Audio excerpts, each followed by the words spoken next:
दरभंगा जिले के बहादुर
क्या नाम था?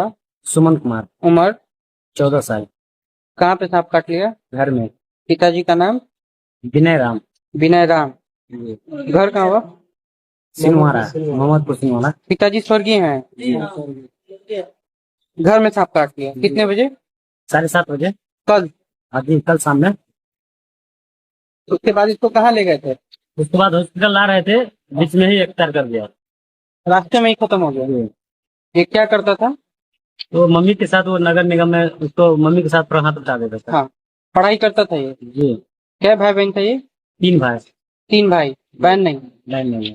ये क्या में नंबर पे था? दूसरे नंबर पे। दूसरे नंबर पे था। जी। कौन सा आपका कुछ पता चला? नहीं सर, पता नहीं। रास्ते में ही खत्म हो गया। रस्ती। घर कहाँ बताएं? मोहम्मदपुर सिनवारा। Ward number? 3। 3। आप कौन होगा? उनका बड़ा जीजा। जीजा होगा। क्या कुछ मांग करेंगे? सरकार से जो बाबू जो होता है उनका, गरीब है भगवान, सरकार से तो यही मांगते हैं कि जो उनको जो होता है आप उनको मदद कर दीजिए। जो उचित मुआवजा होता है। हाँ, जो उचित मुआवजा होता है वो आप कर दीजिए। सरकार से हम लोग यही कर सकते हैं। परिवार माँ ही चलाती है। जी ये पढ़ाई भी करता था और काम भी? जी जी। पढ़ाई भी करता था, काम भी करता था। कौन सी क्लास में था? 5वीं क्लास में था। 5वीं क्लास में था। जी। क्या नाम हो गया आपका? ललन राम। ललन राम।